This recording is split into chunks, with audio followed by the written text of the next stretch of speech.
और यहीं से चैप्टर 40 की शुरुआत होती है, जहां मैसेज देखकर मिन कहता है कितना क्यूट है, यहाँ तक कि उसकी अजीब सी पसंद भी वैसी ही है।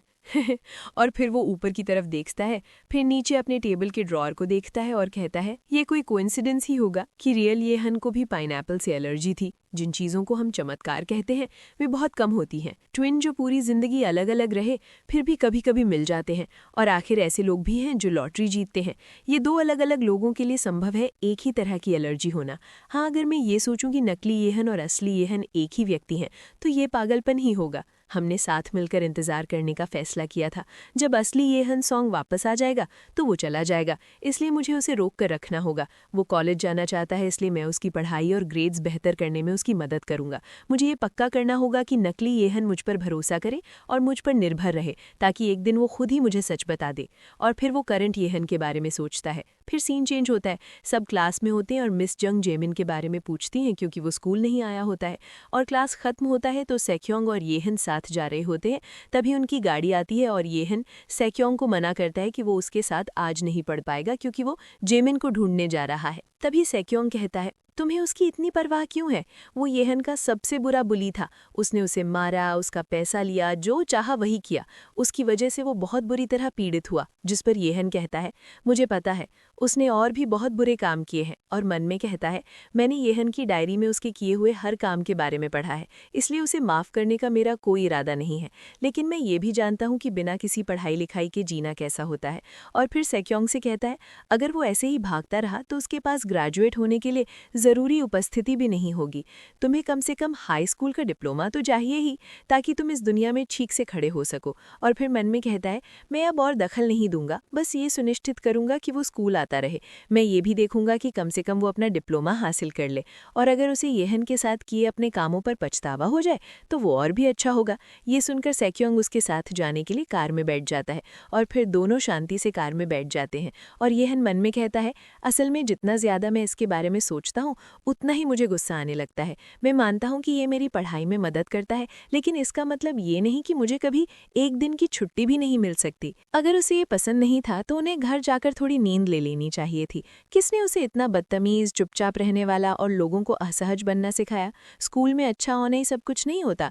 तभी उनका ड्राइवर येहन को देख रहा होता है तो येहन कहता है नजरें सड़क पर रखो, मेरी तरफ घूरना बंद करो। ये पहली बार नहीं है जब इस ड्राइवर ने मुझे परेशान किया है। और फिर उसे गाने को बंद करने को कहता है और कहता है ड्राइवर को अपने यात्रियों की पसंद का भी ध्यान रखना चाहिए। आप सिर्फ इसलिए कुछ भी नहीं बजा सकते क्योंकि आपको उसे सुनने का मन है।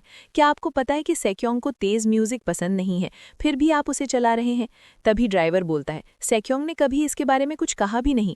येहन ये सुनकर उसे घूरता है और सेक्योंग उसकी बातें सुनकर हंसने लगता है और कहता है मुझे तुम पसंद हो। ये अच्छा नहीं है, जैसे जैसे समय बीत रहा है मैं तुम्हें और भी ज्यादा पसंद करने लगा हूँ। और येहन उसे देखता है और मन में कहता है अच्छा ठीक है, एक आदमी को इतना बोल्ड तो होना चाहिए। और वो उसकी तरफ मुड़ता है और उसे गले लगाते हुए कहता है ठीक है पंख, आई लाइक यू टू। और सेक्योंग चौंक जाता है और यहीं चैप्टर एंड हो जाता है। यहीं से चैप्टर 41 की शुरुआत होती है। दोनों एक प्लेस पर उतरते हैं जिसका नाम मयंगडोंग होता है, क्योंकि सेक्योंग को किसी ने बताया होता है कि जेमिन यहीं पर मिलेगा। वो एरिया बहुत ही क्राउडेड होती है कि किसी को ढूंढ पाना मुश्किल था।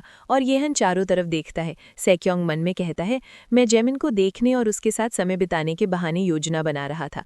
क्या ये उसका पहला दौरा है? वो काफी उत्सुक लग रहा है। और येहन कहता है वाह, मैं तो कई सालों से मयंगडोंग नहीं आया। तभी येहन की नज़र एक फूड स्टॉल पर पड़ती है और वो खाने के लिए रुक जाता है। तभी वो स्मर्क करता है और सेक्योंग से कहता है अगर तुम इसे खाओगे तो मैं तुम्हारी एक विश पूरी कर दूंगा। सेक्योंग पूछता है कुछ भी? येहन कहता है कि उसके पावर में होगा तब। और फिर मन में कहता है इसका एक्सप्रेशन क्यूट लग रहा है, अब इसे टीज नहीं करूंगा। तभी सेक्योंग कप पकड़ता है और खाना शुरू कर देता है। येहन ये देखकर हैरान हो जाता है। फिर सेक्योंग कहता है अपने प्रॉमिस को याद रखना। थोड़ी देर बाद सेक्योंग बैठा होता है और येहन कहता है बाहर निकलो और थोड़ा पानी पी लो। मैंने तुमसे इसे पूरा खाने के लिए नहीं कहा था, बस थोड़ा सा ही। तो तुम्हारी विश क्या है? मुझे इसके लिए बुरा लग रहा है। सेक्योंग को कुछ अच्छा नहीं लग रहा होता और वो येहन को देखता है, फिर उल्टी कर देता है। और येहन मन में कहता है शायद अगर मैं इसे थप्पड़ मार दूं और उल्टी करवा दूं तो मैं ये कह सकता हूं कि इसे गिनती में नहीं लिया जाएगा। फिर सेक्योंग येहन को देखता है और येहन कहता है क्या तुमने वो चीज़ खा ली जिसे तुम नफरत करते हो? उठो अब चलो। दोनों जाने लगते हैं और वहाँ पर ढेर सारी खेलने वाली चीज़ें होती हैं और येहन मन में कहता है मेरी उम्र के लड़कों को शायद ये चीज़ें पसंद आती होंगी। अगर मैं सामान्य तरीके से बड़ा होता तो मैं भी ऐसे ही गेम्स खेलता, लेकिन मेरी जिंदगी वो इतनी अलग और कठिन थी। मैं एक बुरे अनाथालय से भाग गया, सड़कों पर रहा और अपनी मेहनत से हर दिन जिया।